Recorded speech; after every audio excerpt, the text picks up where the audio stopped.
Clínica Sircovisión del Dr. Jerónimo Lajara patrocina este programa.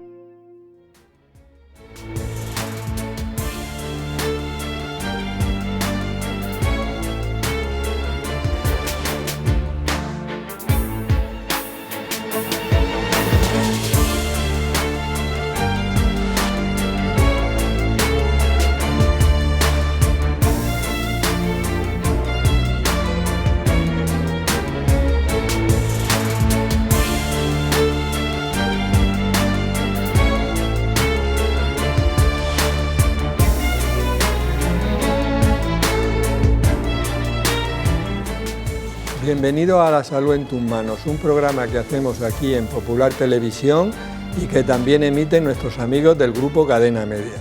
Hoy vamos a hablar de las enfermedades de la laringe y de las cuerdas vocales. Hablaremos de los nódulos, hablaremos de los pólipos y de otras alteraciones. Veremos cuáles son las causas más frecuentes, cómo se diagnostica y cuáles son los tratamientos más adecuados. No hablaremos del cáncer de laringe, que a eso le dedicaremos un programa especial. Para hablar de todo esto tenemos en el plató a los siguientes invitados. Amelia García del Real, gracias Amelia por venir. Tú eres foniatra. Médico foniatra. Sí. Médico foniatra. Sí. Mi foniatra. Sí. Ya sabes, los pacientes somos muy posesivos, decimos mi foniatra, mi reumatólogo, mi foniatra. Esteban Merino, gracias Esteban por venir. Gracias a ti por invitarme. Tú eres médico especialista en otorrino, laringología y profesor de medicina de la UCA. Y José Domingo Cubillana, gracias José Domingo. Gracias Juan por invitarme. Tú eres jefe de servicio de otorrino en el Hospital Virgen de la Risaca. Sí, eso es una circunstancia atenuante. Atenuante. Hemos sacado las cámaras a la calle para ver qué le gustaría saber a la gente sobre el tema que vamos a tratar hoy. ¿Son lo mismo los nódulos que los pólipos en la garganta? Una duda, ¿los pólipos por qué se producen en la garganta? Hola doctor. ¿Qué diferencia hay entre un nódulo y un pólipo en la garganta? Buenas, doctor. ¿Qué pasa si no me cuido del edema de Reinke? ¿Me puede salir un cáncer? ¿Cómo se diagnostica el edema de Reinke? Hola, doctor. ¿Es operable el edema de Reinke? ¿Cómo podría curarse? Bueno, todas estas preguntas las vamos a ir respondiendo a lo largo del programa. Vemos que el edema de Reinke tiene muchas preguntas. Vamos a ver, José Domingo, yo siempre digo que hay que empezar por la A, para entenderlo todo el programa bien. Vamos a hablar poco, pero lo suficiente para que luego se entienda todo, de anatomía. Dinos qué es la faringe, qué es la laringe y cuáles son las funciones que tienen. Bueno, una pregunta amplia que voy a intentar hacerla de una manera resumida. Fundamentalmente la faringe es un tubo muscular que comunica desde la base del cráneo, la nariz y la boca con la vía respiratoria y digestiva. Y en la comunicación con la respiratoria se encuentra un órgano impar, que es la laringe. Es posiblemente de lo que vamos a hablar, que es donde se encuentran las cuerdas vocales y donde va a permitir pues, una cosa tan importante como la fonación, lo que estoy haciendo ahora mismo, que nos diferencia del resto de los animales. En definitiva, estamos hablando de órganos impares, es decir, que solamente hay una unidad, tanto la faringe como la laringe, cuya función fundamental es respiratoria y digestiva y que comunican la vía respiratoria a través de la tráquea, laringitráquea, y la vía digestiva a través del esófago, a través de la boca de Killian. No sé si eso a mí me queda claro, o sea, la faringe es como una cavidad que conecta todo. Efectivamente, que comunica. Y luego para la laringe, para el respiratorio. Efectivamente. Muy bien. Vamos a empezar ya con enfermedades, Esteban. La laringitis. Todo el mundo sabe que la laringitis es una inflamación de la laringe. Pero hay distintos tipos y cuáles son las causas más frecuentes de la laringitis, que tenemos todos con frecuencia. Bueno, pues sí que hay diferentes tipos y además son tipos, digamos, muy distantes. Hay una laringitis que se deben a procesos víricos, a procesos infecciosos o bacterianos, y una laringitis, estas laringitis serían unos procesos agudos y con una duración corta, y luego está una laringitis que llamamos crónicas, debidas pues o bien a un abuso o una malfunción en la voz, o bien debidas a agentes tóxicos como puede ser el tabaco, el reflujo o también una actividad fonatoria mantenida en el tiempo que sea mala, con una mala función. Por ejemplo, muchos profesores lo dicen, que tienen laringitis crónica. A lo mejor ahora Amelia nos dice que con una buena fonación lo podrían hacer. Bueno, yo en ese sentido soy un poco escéptico. La gente viene con diagnósticos ya preconcebidos y a lo mejor de años, y luego realmente no tienen ninguna ni faringitis crónica, ni laringitis crónica, ni nada. Para tener una laringitis crónica, pues hay que tener unos factores de riesgo importantes, como el tabaco, el alcohol, o ya te digo, un ambiente laboral que esté muy contaminado, o una forma de hablar pues muy determinada. No siempre vas a tener una laringitis crónica, aunque tú lo pienses. Aunque tú lo pienses. Pero vosotros, cuando miráis con el laringoscopio y eso, lo podéis diagnosticar. Lo podemos ver. Vale. Amelia, tú como foniatra, podríamos decir que eres especialista en cuerdas vocales, ¿no? Explícanos qué son las cuerdas vocales exactamente, porque uno dice la cuerda vocal, pero no sabemos lo que es. ¿Y cuál es su función? Las cuerdas vocales son dos repliegues que están dentro de un tubo, que es la laringe, que están unidos por la parte anterior, detrás del cartílago tiroides, y se extienden hacia atrás, hacia los aritenoides, abriéndose durante la respiración por esa zona de ahí atrás. Son unas estructuras que están formadas por un músculo, que es el que se contrae o se relaja o cambia la posición para modificar el tono de la cuerda vocal, y están recubiertos, ese músculo están recubiertos por una cubierta que se llama, que está formada por la lámina propia y la mucosa. Forman como una especie, el músculo forma como una especie de cuerpo, y las cubiertas que hay por fuera, cuando se deslizan sobre el cuerpo, sobre el músculo, se produce la vibración. Al impactar el aire que viene desde el tubo, desde el respiratorio, desde el pulmón, que viene hasta las cuerdas vocales, entran en vibración, las cuerdas entran en vibración. Y las funciones que tienen las cuerdas, creo que me lo has preguntado también. Sí, las funciones. Las funciones que tienen las cuerdas biológicamente primarias y más importante es la de la respiración y la de la deglución. La de la respiración, cuando respiramos, la comisura posterior se abre, o sea, se abren atrás las cuerdas vocales para dejar un triángulo que pueda pasar el aire desde la parte superior de la nariz hasta el tubo respiratorio. Tiene luego una función de esfínter, que es defensiva, que se utiliza cuando vamos a tragar. Las cuerdas vocales se cierran para que no pase restos, ni sólidos ni líquidos, a la vía respiratoria y nos pueden provocar unas neumonías. Y tiene la función fonatoria, que es combinación de la respiratoria con la de esfínter, que es la que nos caracteriza a la especie humana. La vibración de las cuerdas vocales para provocar una energía acústica, que es con la que vamos a hablar. Habla uno así las cuerdas vocales y resulta que no son sencillas, tienen una historia bastante complicada. A mí me queda claro que sería esto, un dedo como si fuera el músculo y luego como un guante que es la capa esa que vibra y que es... Vale, ondea encima de ese dedo. De ese dedo, vale, muy bien. Vamos a ver, José Domingo. Laringitis aguda. Ha dicho Esteban que a veces son bacterianas, a veces son víricas. Problemas que se le presentan a la mayoría de los médicos y a los otorrinos a veces también. ¿Cuándo hay que tomar antibióticos? Bueno, es una buena pregunta. Esteban lo ha comentado, hay múltiples causas de laringitis, virales, bacterianas, producidas por tóxicos, generalmente ahí están asociadas ya las crónicas. Cuando hablamos de laringitis como tal, laringitis aguda, solo está indicado un antibiótico cuando sospechamos una laringitis bacteriana.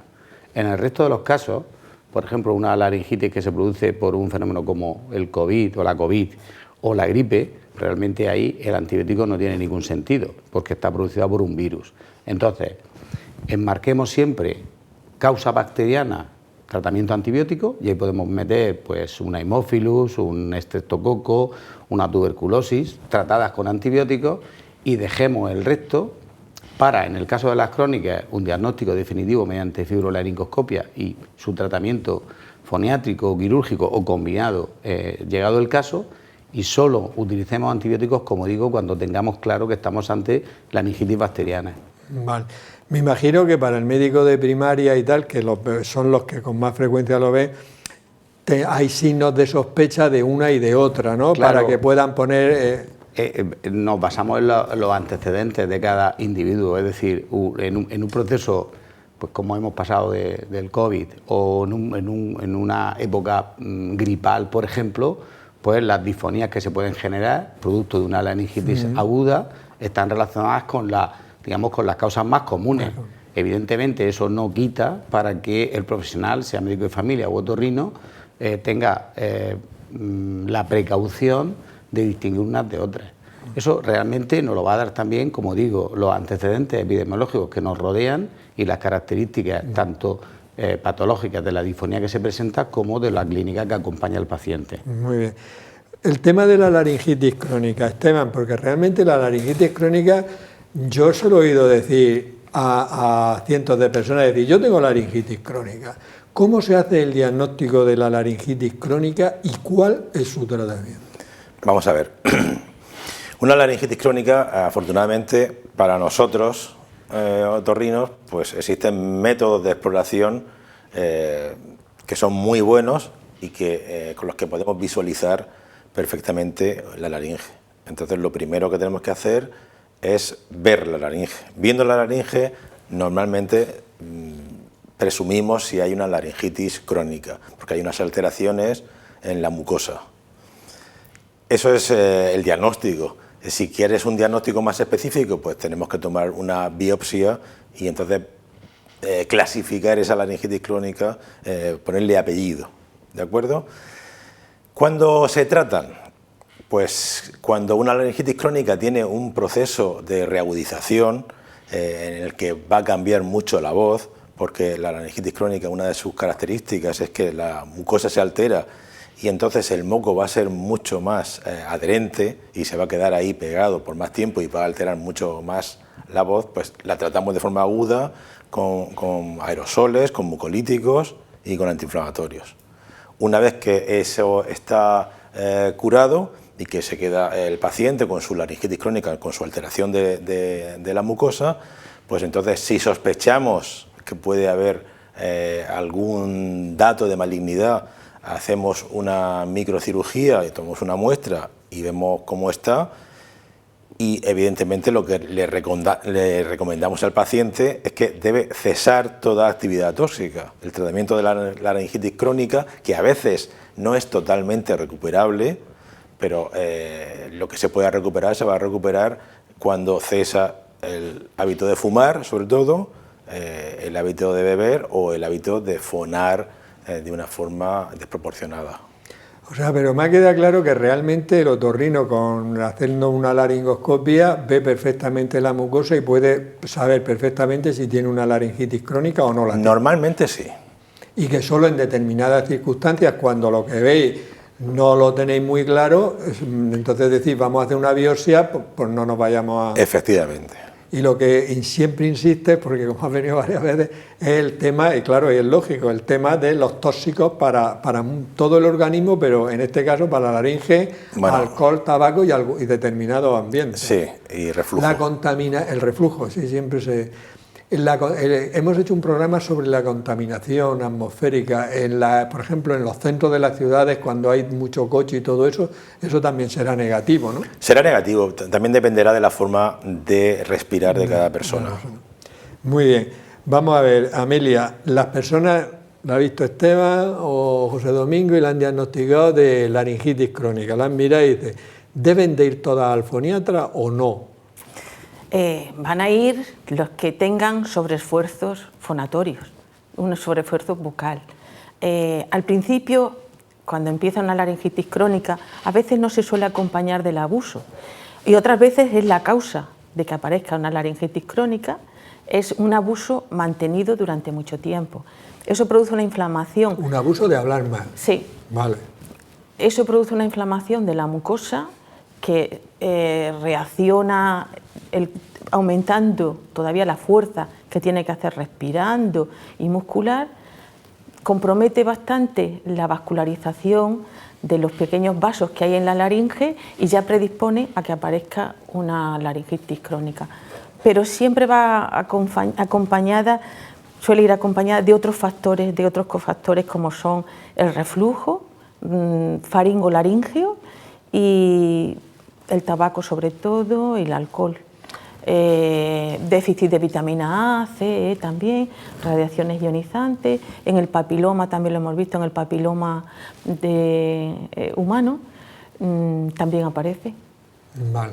O sea que, y habláis con frecuencia del reflujo, lo que pasa es que hay personas, el reflujo, muchas personas que lo tienen lo notan muchísimo, pero hay personas que pueden no tenerlo y que solo le dé la... Claro, el más difícil para el paciente que sea capaz de notar que lo tiene es el faringolaríngeo, el de arriba, porque ese más porque está fallando el esfínter esofágico superior. El de abajo, falla el cardias, tiene otra sintomatología más acusada de acidez, de ardor, de pirosis, ¿no? Pero lo de arriba tiene más la sensación de tener como una burbuja en la faringe, como una dificultad para tragar, por la irritación que está haciendo de manera continua el reflujo, sobre todo de día, porque se actúa no solo de noche, de día también. Y afecta a las cuerdas vocales, sobre todo las comisuras posteriores, dando una laringitis posterior. Sí, porque yo siempre oigo hablar del reflujo, pero claro, las personas, yo creo que la mayoría tiene la idea y dice, bueno, si fuera reflujo, yo notaría quemazón. Ya. Pero hay veces que no lo notas, ¿no? No. No. Entonces... Esto se asocia, el reflujo faringolaríngeo se asocia muchas veces también porque actúa por detrás, por el cabo, por la nariz, a una rinorrea posterior a veces. Ya. Te despiertas por la mañana y tienes moquillo en la nariz. Ya.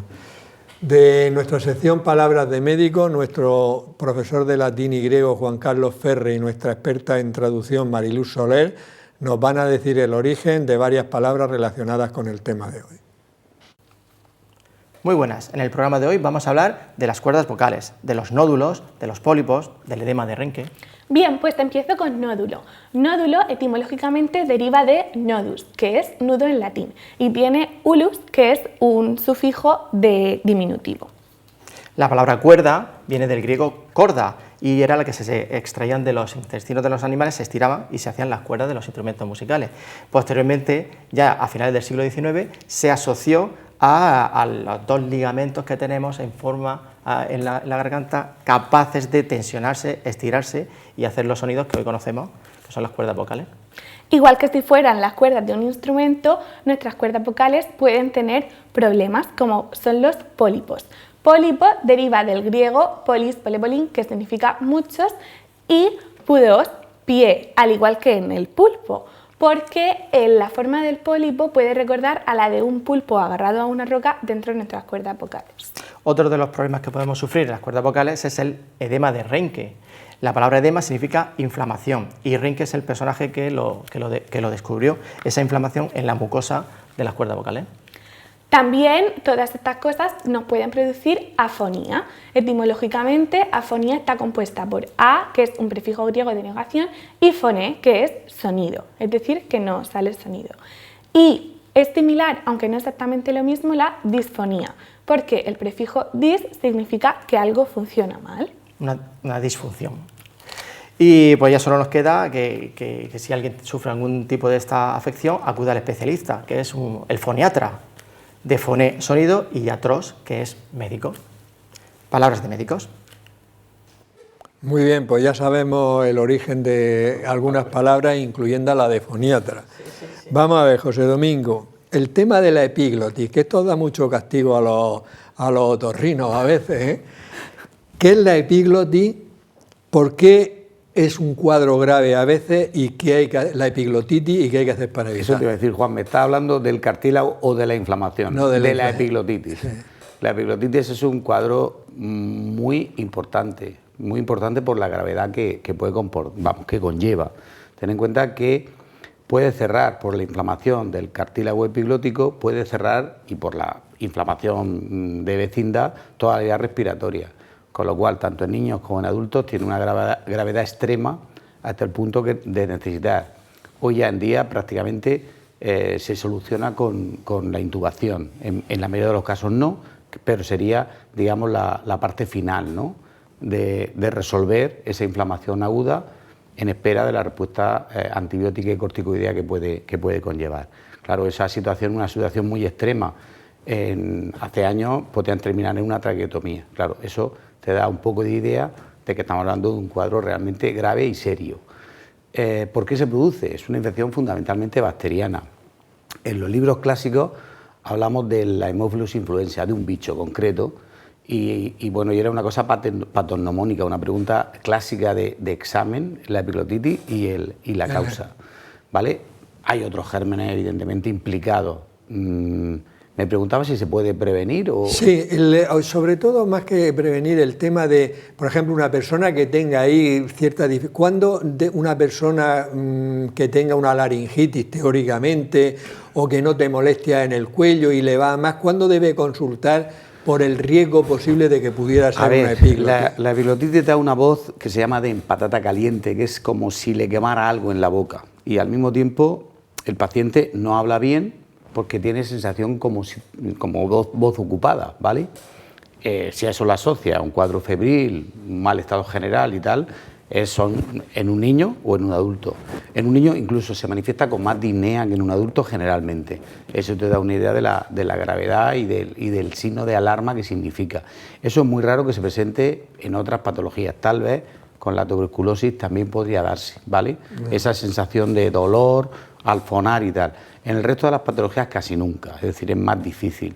Y su prevención, hoy por hoy, el Haemophilus, que como te decía era la causa más frecuente, está dentro del calendario vacunal, con lo cual se vacunan todos los bebés a los 2, a los 4, a los 11 meses, junto con difteria, tétanos, tosferina, la polio, el neumococo... Y han bajado, de esa manera han bajado mucho los casos. Entonces, ahora mismo es excepcional en los niños, y cuando lo vemos en personas en los entornos de los 40 años que no han recibido esa profilaxis vacunal y por tanto siguen teniendo un riesgo alto. Y también se pueden dar, como siempre, por otros gérmenes, no solamente por, como te digo, que el Haemophilus era el más característico, el estreptococo, el piógenes, en fin, diversos gérmenes pueden producirte una epiglotitis. Y como digo, es un cuadro muy serio y que nos pone muy nerviosos a todos los otorrinos. Se me pone la cara seria cuando me preguntan. No, es que es un cuadro que yo sé que los otorrinos le tenéis mucha eso, porque es un cuadro grave. Es muy grave, es realmente muy grave. Luego tiene una resolución... Cuando se soluciona bien, se solucionará. Claro, efectivamente, cuando empiezas con corticoides, con antibióticos, cuando tienes resuelto el problema del control de la vía aérea, pues realmente no suele ir a mayores y realmente se soluciona prácticamente en todos los casos. Muy bien.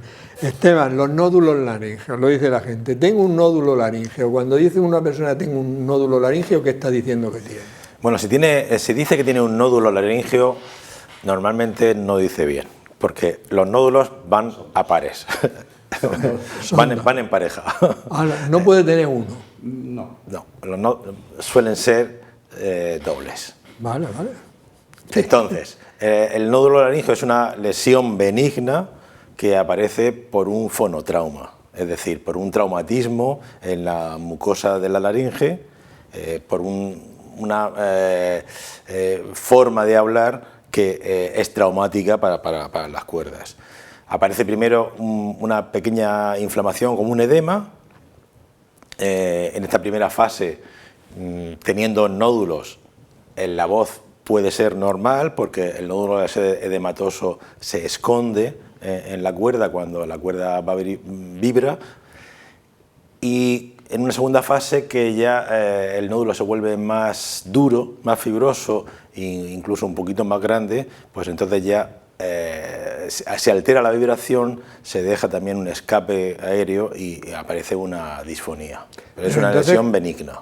Son nódulos gemelos. Gemelos. En espejo se llaman. En espejo, y que están, decimos nódulos laringeos, pero están en las cuerdas vocales. Están en las cuerdas vocales, en el tercio medio anterior. Vale, o sea, se localizan ahí. Sí, se localizan siempre en el mismo sitio. Vale. Muy bien. Amelia, ¿cuáles serían las causas y los factores que favorecen la aparición de estos nódulos laringeos? Pues como está diciendo Esteban, el mal uso de la voz o el abuso vocal. El mal uso de la voz es cuando estás utilizando un tono o un timbre o una intensidad, un volumen que no se corresponde con lo fisiológico, con arreglo a tus características anatómicas.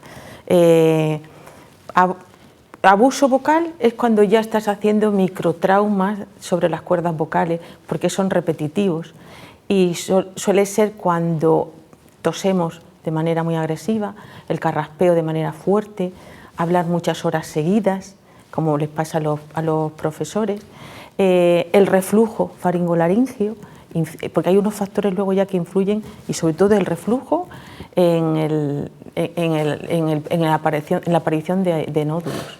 O sea, el no forzar la voz cuando hablamos y hacerlo bien es una cosa muy importante para evitar los nódulos. Claro, ¿no? es clave. Nódulos, pólipos, edema, quistes serosos. Ahora hablaremos de eso. José Domingo, ha dicho Amelia, nódulo. ¿Qué diferencia hay entre un nódulo y un pólipo laríngeo? Ambas lesiones son producto de una mala fonación, como estamos diciendo los tres a lo largo de la tarde, ¿no? Se produce un microtrauma y la gran diferencia es que mientras el nódulo produce una pequeña hipertrofia, como un engrosamiento del borde libre de la cuerda, el pólipo produce una inflamación más acusada digamos, por debajo de ese epitelio. Ya estamos hablando del corion. Y esa inflamación constituida aparece el pólipo. Es decir, y a diferencia, como decía Esteban, del nódulo, que suele ser simétrico porque estamos hablando de un roce entre ambas cuerdas y por tanto como una pequeña, no sé cómo llamarte, engrosamiento por ese roce, en el pólipo estamos hablando de una lesión única, que aparece solo en una cuerda y no en el tercio anterior, sino generalmente en los tercios posteriores. O sea, estamos hablando de otra localización. Si una persona dice que tiene un pólipo, sí puede ser verdad, que tenga un pólipo. Sí, lo que ocurre es que cuando alguien tiene un pólipo, lo normal es que lo operemos y se lo quitemos.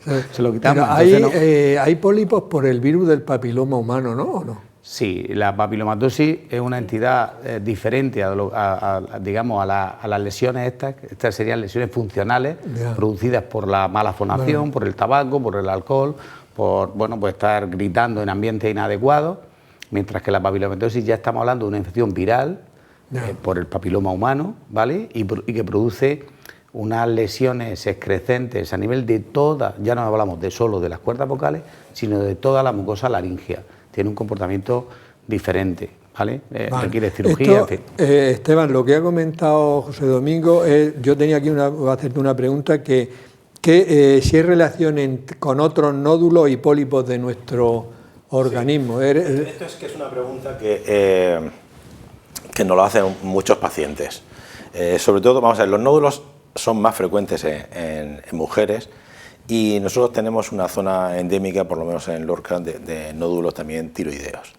Entonces, cuando una paciente tiene un nódulo tiroideo, estando o no estando operada, empieza a somatizar que tiene algo aquí. Vale. Y entonces nos dice, no, es que yo he tenido nódulos en la garganta, que es en el tiroides, pero no tiene nada que ver un nódulo en el tiroides con un nódulo en las cuerdas vocales. Solamente la palabra nódulo, que viene del latín nudo pequeñito, pero es pues eso, una pequeña acúmulo.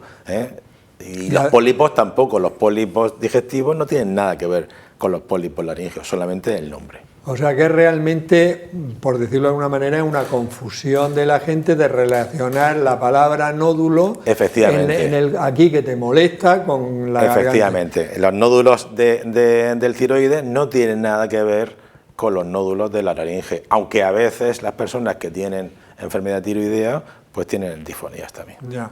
Los nódulos en el tiroides, eso yo como endocrino lo sé, es que es de una frecuencia increíble. Yo cuando me llega una persona a la consulta porque le han hecho una eco y tiene un nódulo o varios nódulos, yo siempre le digo, mira, si yo me pongo en la puerta, pasan 100 mujeres, porque esto es más frecuente en las mujeres, y le toco el cuello a las 100, 5 o 6 les toco nódulos. pero si le hacemos una ecografía, 35 tienen nódulos en el tiroides. Sí. Con lo cual, imagínate tú lo que supone hacer ecografías sin indicación a las mujeres en el cuello, porque pasas de una mujer que no tiene a lo mejor ninguna enfermedad a tener un nódulo tiroideo con todo lo que conlleva. O sea que las exploraciones cuando hay que pedirlas, ¿no? Sí. Vamos a ver, Amelia, si nosotros pudiéramos ser capaces de hablar sin forzar la voz, ¿se podrían evitar muchos nódulos de las cuerdas vocales? Claro. Muchos, si se sabe el porcentaje. Pues la mayoría de los nódulos, porque la causa principal es el abuso vocal. Y si nosotros consiguiéramos evitar el abuso o el mal uso de la voz, no tendríamos ningún factor de roce sobre ellas que les precipiten a que hagan edemas y que hagan luego, por microtraumatismo entre ellas, hagan lesiones, en este caso de nódulos o pólipos. Pero vamos a ver, nosotros por ejemplo estamos hablando aquí, nosotros estamos hablando normal. Sí. Sí. No. En un porcentaje. Estamos forzando la voz, porque cuando damos un grito sabemos que eso es como un ataque a la cuerda vocal, ¿no? Claro. ¿Cómo sabemos que estamos forzando la voz? Eso, ¿cómo lo sabemos? Cuando no notamos la garganta al hablar, es que no estamos haciendo fuerza. Vale. No hay esfuerzo. No la notamos. Si empiezas a notar picor, un poco de escozor, empiezas a notar tensión en la garganta, tensión en la musculatura laríngea, ya sabes que estás haciendo fuerza. El disconfort laríngeo es un síntoma de que... A lo mejor es no notarla. Si tú no la notas... No tienes que notar nada. No tienes que notar nada. Ni la respiración ni la fonación. Dos cosas. Dos cosas. Bueno, vamos a intentarlo. Nosotros no estamos notando nada. Bueno, yo es que he aprendido, pero se me está olvidando. Eso no se olvida. Pero eso no se olvida. No. Se automatiza. Pero tengo que ir a... Hay que recordarlo, sí. Hay que recordarlo automático. Vamos a ver, José Domingo, los nódulos estos que estamos hablando se pueden malignizar, porque esto es una cosa que le preocupa mucho a la gente. Tengo nódulos en las cuerdas vocales. ¿Se pueden hacer malos?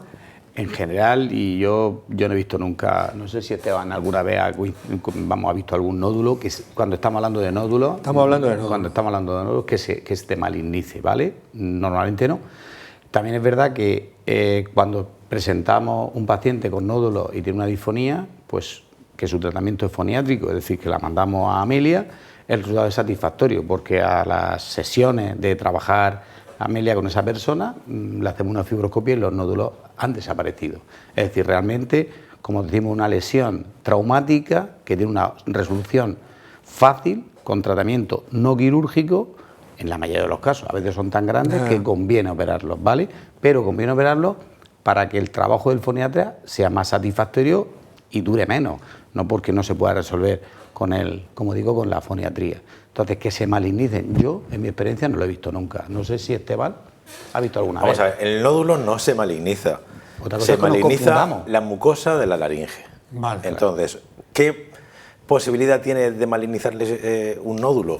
La misma que tiene de malignizarse la laringe. Si fumas, pues se puede malignizar, pero no el nódulo, sino la mucosa de la laringe. Vale. Pero ya estamos hablando no es una lesión premaligna, es una lesión benigna. Nunca ha sido considerada como tal. Entonces, pero esto tranquiliza mucho a la gente, decir, oye, tengo nódulos laringeos, mi tratamiento de entrada es ir a la foniatra para que aprender a hablar y que no es. ¿Y hay nódulos laringeos en los niños? Pues sí, los nódulos son más frecuentes en mujeres, pero en la edad infantil son más frecuentes en niños. Y sí que son frecuentes porque los niños pues, gritan. Claro. Y si los niños gritan, pues pueden tener nódulos. Otra cosa es el tratamiento que se le dé a ese proceso, al nódulo. El nódulo en el niño, desde mi punto de vista, es difícil, por no decir imposible, de tratar, porque las actividades del logopeda o del foniatra requieren una atención y una disciplina que el niño pues es difícil que la siga. Cuanto más pequeño, pues menos. O sea que pero también tiene una característica, y es que los nódulos de los niños suelen desaparecer con la edad, con la pubertad. Vale, o sea que no hay que intentar que aprender a hablar bien y esperar a la pubertad. Hay que tranquilizar a los padres. Fundamentalmente la palabra es tranquilizar a los padres, porque lo estaba explicando muy bien Esteban. Realmente es muy difícil a un niño de 5, 6, 7 años que juega con sus amigos y grita, y que por tanto tiene facilidad para hacer un nódulo, para hacer un... Hay que distinguir que sean nódulos, porque a veces pueden ser pólipos y sí tenemos que operarlos, ¿vale? Pero cuando son nódulos, sabemos que en la pubertad, solo con el crecimiento del cartílago, la cuerda se va a elongar y el resultado va a ser satisfactorio, se va a desaparecer. No obstante, si el niño le damos madurez suficiente como para que la foniatra pueda trabajar con él, pues también lo mandamos al foniatra. Es decir, porque una cosa no quita la otra. Tiene una lesión, el niño va a seguir gritando, pero si tiene suficiente madurez para cambiar sus hábitos fonatorios, pues realmente tampoco podemos desdeñar esa cuestión. Pero realmente es muy traumático, estarás conmigo, el tener que hacer una fibroscopia repetida a un niño que realmente sabemos que esa patología es totalmente benigna y resoluble en el tiempo, que se va a resolver sola. Ya, pero es muy importante lo que estáis diciendo, porque tranquiliza mucho a la población. Muchas veces creo que el trabajo es más importante con los padres que con el niño. ¿Vale? Y Amelia, vamos a ver, el gritar me ha quedado claro que es bastante malo, ¿no? ¿Cómo sí. No deberíamos gritar nunca. Lo que pasa es que hay que tener temple a veces, ¿no? Bueno, sí. ¿Cómo se comporta la laringe durante un esfuerzo vocal? ¿Qué pasa ahí para que no lo hagamos? Sí. Normalmente la laringe, cuando estamos hablando sin esfuerzo, la laringe permanece más relajada, claro, y entonces está mucho más descendida, está más baja en los planos del reposo y en el plano de la fonación, que está más baja. Cuando hay esfuerzo, la laringe se coloca en unos planos mucho más altos, más cerca de la deglución, con lo cual se cierran más las cuerdas y van a dificultar la vibración de las cuerdas vocales. O sea, la laringe actúa no solamente como dejando pasar el aire, digo en la fonación, y poner un poquitín de esfínter, porque tiene que ponerlo para que pase un poco el aire, pero haga vibrar las cuerdas. Lo que haríamos en el sobreesfuerzo es sobrepasar el esfínter, o sea, hacerle actuar más, con lo cual cerramos más la presión en las cuerdas. Eso hace que no puedan vibrar bien el aparato vocal, en este caso los pliegues vocales.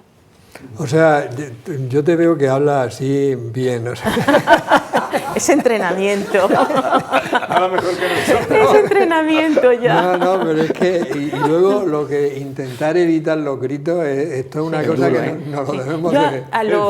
A los críos lo que les hago, como es muy difícil que dejen de gritar, lo que hago es enseñarles a gritar sin hacerse daño en la garganta. Bueno, eso ya podemos... Sí. Sin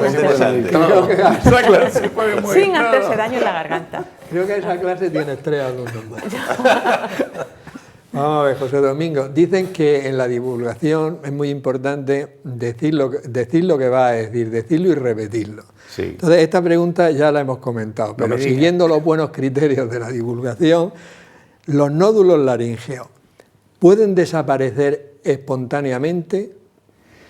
Hombre, a ver, de manera empírica te diría que sí. Es decir, una persona que tiene nódulos, la vemos en la consulta, le hacemos una exploración, son nódulos muy pequeños, muy iniciales, y le decimos, mire usted, tiene que hacer reposo vocal, no tiene usted que gritar, tiene que evitar cualquier tóxico, es decir, fumar, beber, el reflujo, etcétera, etcétera.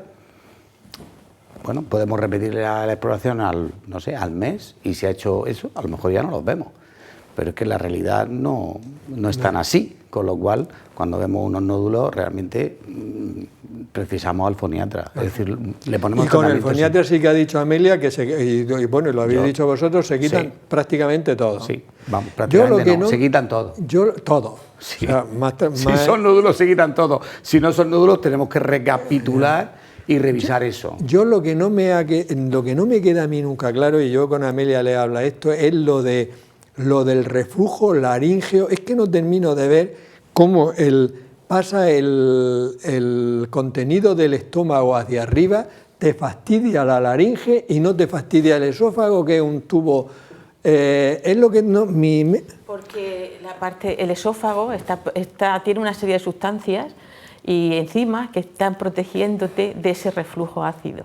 Sin embargo, arriba no lo hay. Ya. Y entonces es como si fuese bicarbonato, para que lo podamos entender, lo entienda la gente. Sí. Como si tuvieran bicarbonato ahí abajo, que neutraliza el ácido. Pero mucha gente sí se queja de eso. Pero es cuando es el reflujo gastroesofágico. Ya. Ese sí produce la pirosis, o sea, el ardor, que sube para arriba. Y ese actúa más por la noche. Al tumbarnos en la cama, aguas arriba, va el ácido. El otro aguas que sería arriba. Como poquita cantidad, pero que llega arriba. Sí, el esfínter de arriba no se termina de cerrar y no actúa perfectamente, y cuando tienes que tragar no se cierra del todo, se queda un poco abierto y se queda comida en la parte alta del esófago. Eso puede pasar hacia la laringe estando de pie, estando de pie, o a la nariz estando de pie. Vale, pero que entonces es de aquí. Es de aquí, ese es el faringolaringeo. Que no es que venga de abajo hacia arriba. También viene de abajo, También viene, el de abajo sube hasta arriba, Ya. Y ten en cuenta también que los vapores simplemente ácidos pueden alterar la mucosa de la laringe. Solamente los vapores, no hace falta que tenga reflujo en cuanto a líquido. A química, el líquido químico. Los vapores que desprende. Efectivamente. Muy bien. Vamos a ver, Esteban, ahora ya lo he comprendido bastante mejor. Me queda mi puntico, pero... Vamos a ver, Esteban, ¿cuál es la función del otorrino, el logopeda y la foniatra en los pacientes con nódulos o con pólipos? Yo creo que la función está muy clara. La función del otorrino es descartar que haya una enfermedad que sea peligrosa para el paciente. Esa es la primera función. Después es diagnosticar el problema que tiene y si tiene un tratamiento quirúrgico, tratarlo. Tiene que explicar al paciente qué es lo que tiene, la importancia de lo que tiene, y si es susceptible de tratamiento rehabilitador, pues entonces mandarlo al logopeda en el caso de la Seguridad Social, que está concertado, o al foniatra.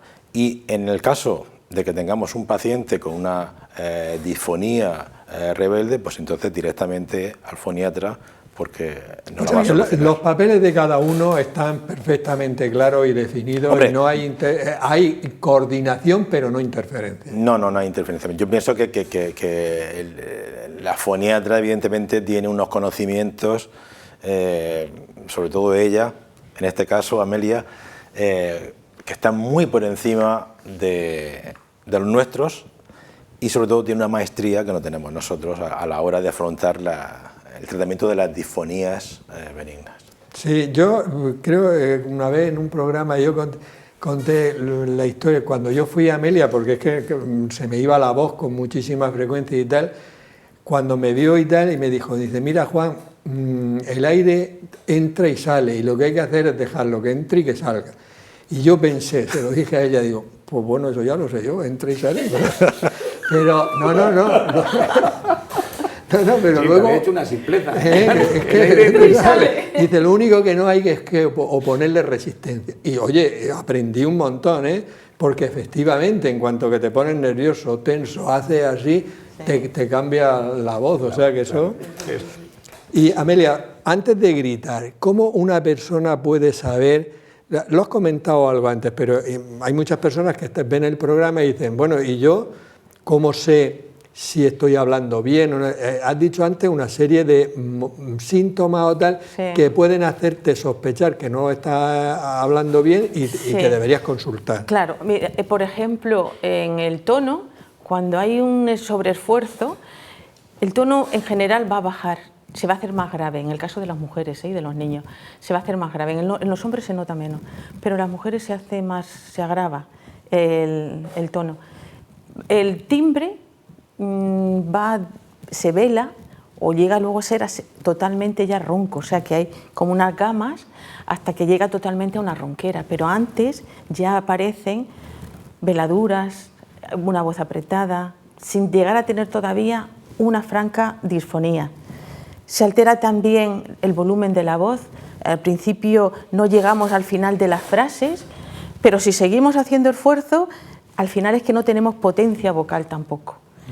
O sea que va a ser progresivo, los síntomas van a ser progresivos, más luego el esfuerzo que eso supone, el sobreesfuerzo, que tensan cantidad de musculatura, toda la musculatura, los suprayoideos, los infrayoideos, toda la musculatura lateral del cuello, la retrocervical, la de la mandíbula, todo eso hace que se crispe la cara, que la mandíbula se adelante, se pierda la verticalidad, con lo cual todo está muchísimo más comprimido.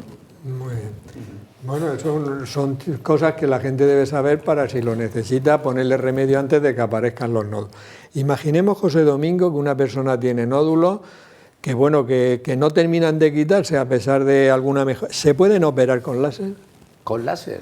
Con cirugía láser. A ver, el láser cuando apareció fue una gran innovación porque es un bisturí muy fino, pero pensar en láser para nódulos yo creo que no. Sinceramente no. No es que el láser ahora lo utilizan para todo, bueno, quito manchas, poco. Sí, bueno, hay gran cantidad de láser. El láser digamos, quirúrgico nuestro es un láser diferente al de quitar manchas, ¿vale? Ya. Y yo creo que está limitado a la cirugía oncológica fundamentalmente. Ya no quitamos lesiones benignas. Corrígeme si vosotros lo hacéis. Nosotros en el área 3 estamos en otro mundo y allí no existe láser. Bueno, pues en el área 1 que existe láser, fundamentalmente es cirugía oncológica. En el área 3 Lorca, ¿no? Lorca. En Murcia sí tenemos láser. Y bueno, por eso la pregunta era... Es fundamentalmente oncológico. No se me ocurriría... Si tengo que eliminar un nódulo, haría una fonocirugía, una microcirugía laringea y dejaría la cuerda lo más intacta posible. Y con el láser la quemadura sería impresionante. Impresionante. ¿Vale?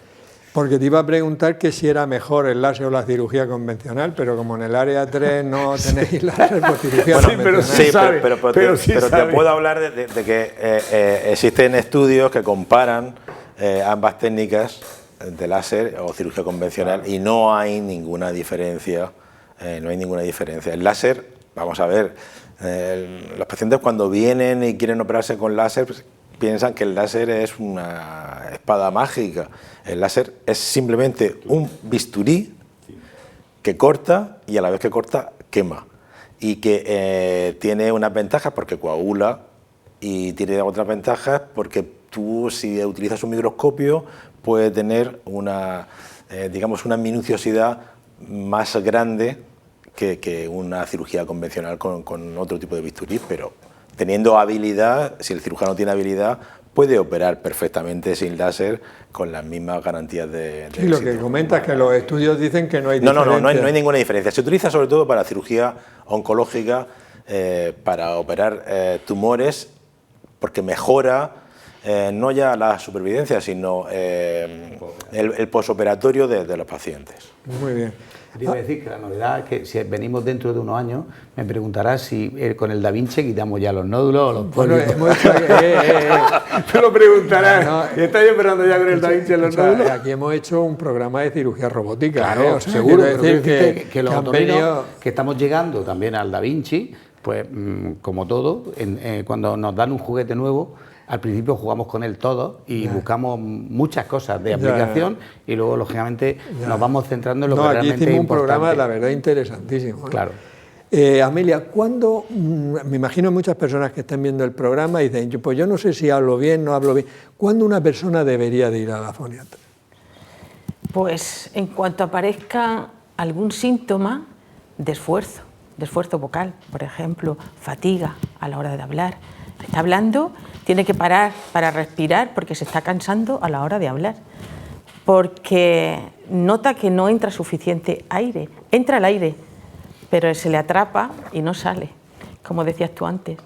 Hay síntomas, por ejemplo, que empiezas a notar como cierto, lo que decía antes, como ciertos signos en la voz, de que la voz se va apagando, pierde energía, no se puede proyectar, la voz se va quedando más a nivel laríngeo, no tiene proyección hacia afuera, con lo cual el cansancio va siendo siempre mayor. Eso del cansancio de la voz, la verdad es que los que hemos tenido problemas es de lo que más notamos. Yo recuerdo que llegaba a mi casa de la consulta y le decía a mi mujer, digo, Carmen, no te hablo porque no es que esté enfadado contigo, es que no tengo fuerzas para hablar. Claro. Es que no tengo fuerzas para hablar. Yo te iba a decir que realmente deberíamos de manera profiláctica, todos aquellos profesionales que necesitamos hablar de manera continuada a lo largo de tu jornada laboral, estoy pensando en profesores, maestros, en médicos, deberíamos de ir de manera, como digo, preventiva al foniatra, porque hablamos muchas horas y al final se produce un cansancio vocal por la fonación continuada y no lo hacemos, es decir, no lo hacemos con la deberíamos. Esto es una anécdota, pero en fin, aquí estamos en familia, se puede contar. Yo, por ejemplo, entre las mujeres que han tenido la mayor influencia en mi vida, aparte de mi madre y mi mujer, incluyo a Amelia, porque yo llegaba a mi casa agotado de hablar. Claro, me lo creo. Y también a la dentista, que me recibió uno ese. O sea, claro, pero que yo a veces todas mujeres. Eliges todas mujeres, Juan. No, he dicho de las mujeres que más influencian. Bueno, pasando a otro tema, de los vídeos que hacemos para nuestro portal de salud, lasaludentosmanos.ucam.edu, y dentro de la sección me lo compro, me lo como, no me lo compro, no me lo como, hoy vamos a hablar de las habichuelas. Habichuelas, ¿me las compro y me las como o no me las compro y no me las como?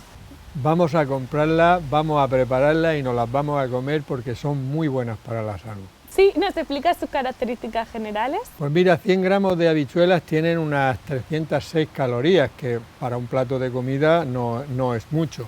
Esas calorías las aportan fundamentalmente los hidratos de carbono. 100 gramos de habichuelas tienen 55 gramos de hidratos de carbono complejos que pasan a la sangre poquito a poco y eso es bueno. Tienen muy poquitas grasas, pero sin embargo tienen una cantidad considerable de proteínas. Tienen 21 gramos de proteínas por cada 100 gramos de habichuelas, es decir, una cantidad similar a la carne o al pescado. Es verdad que la proteína de la habichuela no es tan buena como la de la carne y el pescado, pero si la juntamos con cereales, sea arroz, sea un poco de pan con ese plato pues de comida, pues ya sale una proteína de buena calidad biológica. Un dato interesante es la cantidad de fibra que tienen, porque 100 gramos de habichuelas tienen 21 gramos de fibra, tanto soluble como insoluble. Y por tanto, esto nos ayuda a cumplir las necesidades diarias de fibra, que en un adulto serían de 25 a 30 gramos. Muy bien. ¿Cuáles son sus vitaminas y minerales? Bueno, pues tiene, por ejemplo, dentro de las vitaminas, tiene ácido fólico, que es la vitamina B9, y tiene una cantidad bastante importante, que son 310 microgramos. Eso es una cantidad considerable. Luego tiene la vitamina B1, que es la tiamina, tiene la niacina, que es la vitamina B3. Con respecto a los minerales, pues tiene 6 miligramos de hierro, tiene 400 miligramos de fósforo, que es bastante, y luego tiene muchísimo potasio. Eso de entrada no es nada malo, excepto en las personas que tengan una insuficiencia renal crónica avanzada, porque tiene hasta 1160 miligramos de potasio. ¿Y algún consejo para las personas que no las toleran? Bueno, es verdad, primero hay que empezar a comer pequeñas cantidades porque se produce lo que se llama un fenómeno de habituación, es decir, nos acostumbramos. Luego hay veces que hay que pasarlas por un pasapuré para romper todas las sustancias que producen la formación de gases. A veces dejarlas en remojo más de 12 horas para que todas sus sustancias se vayan eliminando. ¿Y para que los niños coman legumbres, algún consejo? Bueno, es fundamental enseñar a los niños a comer legumbres. La primera condición es que se hagan legumbres en la casa, ¿no? Y luego es importante pues hacerlas atractivas, ponerle, por ejemplo, ponerle otro tipo de verduras para que le den color, y luego es muy importante hacerlas porque de niños se acostumbran fácilmente al sabor. Para terminar, la habichuela es un alimento que deberíamos de tomar todas las semanas, porque se ha visto además que el consumo habitual de legumbres, una de ellas la habichuela, mínimo 3 veces a la semana el conjunto de las legumbres, pues disminuiría de manera importante las enfermedades que llamamos de la civilización, disminuiría el cáncer y disminuirían las enfermedades cardiovasculares. Por tanto, animar a la gente a que coma 3 veces legumbres a la semana, una de ellas habichuelas, que se pueden hacer no solo como estamos habichuelas con acelgas, sino que se puede hacer una ensalada de habichuelas o habichuelas con almejas. O sea, hay 1000 platos, 1000 recetas distintas para que las pueda comer todo el mundo. Estupendo. Esteban, hemos tenido muchas preguntas cuando hemos sacado las cámaras a la calle sobre el edema de Reinke. Primero, ¿qué es el edema de Reinke y cuál es el factor más importante y cuál es su tratamiento? Bueno, el edema de Reinke, para que nos hagamos una idea, pues imaginemos que la cuerda es un cuerpo y está cubierto por una camisa. Entre la camisa y el cuerpo hay un espacio que se llama espacio de Reinke. En algunas personas ese espacio se llena de una sustancia gelatinosa que hace que la cuerda aumente de tamaño. Entonces, siempre que la cuerda aumenta de tamaño, el tono de la voz disminuye. Eso es así. ¿Cuáles son las causas del edema de Reinke? No están claras, pero sí que se relaciona con el tabaco, con el alcohol y con personas que hablan pues, con mucha frecuencia, con mal hábito. ¿Tiene solución? O sea, ¿en qué consiste el edema de Reinke? Pues a veces da unas cuerdas muy grandes y da un tono de voz que a la persona le gusta. Porque lo hace más grave, ¿no? Porque lo hace más grave, ¿no? Sí. Por ejemplo, Francisco Rabal tenía un edema de Reinke y esa voz que tenía pues era la suya y le gustaba y como no es una enfermedad maligna, sino que es un proceso completamente benigno, pues no hay que hacer nada. En las personas en las que ese edema crece mucho y puede dificultar incluso la respiración o que se quieren operar porque no les gusta ese tono de voz, el edema de Reinke en una mujer pues va a hacer que hable con un tono de voz más grave. Pues tiene una operación con una microcirugía, que es una microcirugía que ha evolucionado y se hace ahora muy funcional, digamos que simplemente es abrir la camisa, quitar la gelatina, reponer la camisa, cortando la que sobra y ya está, y el resultado suele ser bastante interesante y bastante bueno. Lo has explicado, vamos, yo lo he entendido yo, no, de verdad, muy bien, muy bien. No, entonces una persona, por ejemplo, que note que la voz le va cambiando y que se le va haciendo más grave, puede pensar que... Sí. Debe de pensarlo. Debe de pensarlo. Y luego una pregunta que nos han hecho es que, pues ya lo has comentado, pero porque el que, si nos están viendo que lo tenga claro, no tiene relación con el cáncer, o sea, no evoluciona. No tiene relación con el cáncer. El cáncer es de la mucosa y la mucosa se altera por aspectos tóxicos, también genéticos, pero sobre todo tóxicos, por el tabaco y alcohol. Entonces, ¿una persona con edema de Reinke puede tener un cáncer? Sí. Y una persona sin edema de Reinke también puede tener un cáncer. Pero el edema de Reinke por sí mismo no altera. ¿Y forzar mucho la voz puede favorecer ese edema o no? En una de las causas que interviene por lo menos como un cofactor en el edema de Reinke es el abuso vocal. El abuso vocal va rozando las cuerdas, las va rozando y genera como un edema en el espacio de Reinke, esa gelatina que dice Esteban que se coloca. Entonces, lo que hacemos cuando son pequeñitos, la rehabilitación para intentar quitar los esfuerzos que hace, los factores de riesgo, porque yo en la consulta encuentro que hay una relación muy intrínseca entre el tabaco, el alcohol y el edema de Reinke y el abuso vocal. Estáis hablando pero vamos, es que es la realidad. Entonces intento quitar esos tóxicos, claro, para poderlo liberar. Última pregunta, José Domingo. Esto es una persona empieza con disfonía, primero porque se acatarra o sin catarro. ¿Al cuánto tiempo de que una persona tenga disfonía tiene que decir, cuidado, esto ya no me parece normal, debo ver al otorrino? A ver, una persona, tenemos que valorar el entorno y las circunstancias. Es decir, una persona joven, sin ningún factor de riesgo, no fuma, no bebe, no tiene sensación de reflujo y vive de una manera sana y después de un cuadro catarral tiene una disfonía. Lo normal es que el médico de familia lo siga y esa disfonía desaparezca en un breve periodo de tiempo, 10, 15 días, 20 días, ¿vale? esa misma disfonía en un paciente con hábitos tóxicos o que dure más tiempo sin hábitos tóxicos, por ejemplo, o que dure más tiempo, conviene que la vea. Y entonces ya estamos hablando de 15, 20 días, un mes, con una disfonía mantenida sin hábitos tóxicos. Es una persona de 40, 50 años que no fuma, no bebe y, como digo, no tiene riesgo. En un mes debería ir al especialista. Y ahora nos ponemos en el caso contrario. Una persona con factores de riesgo, una muy mala fonación, un hábito tóxico de tabaco y alcohol, puede incluso tener reflujo porque, como digo, hay más hábitos de la cuenta y que encima fona mal y aparece una disfonía.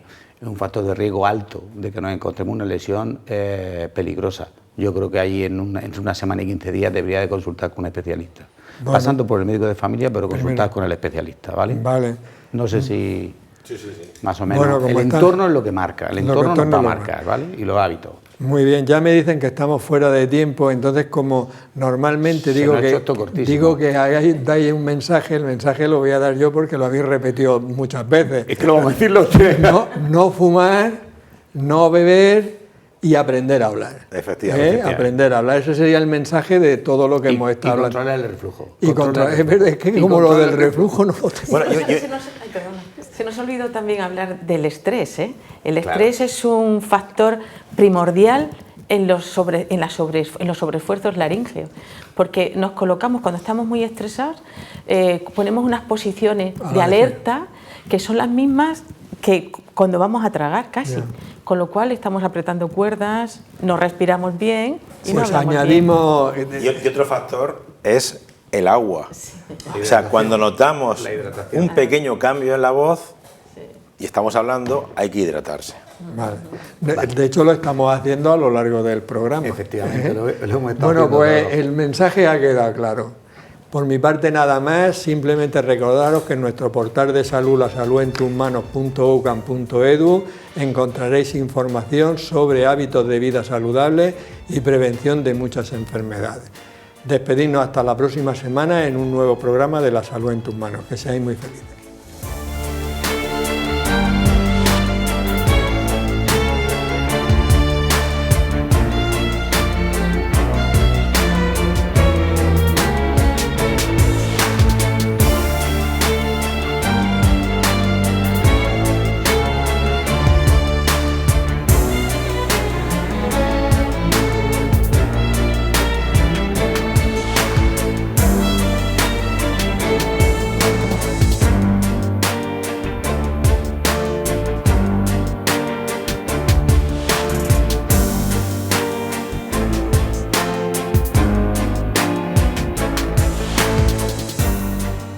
Clínica Sircovisión del Dr. Jerónimo Lajara patrocina este programa.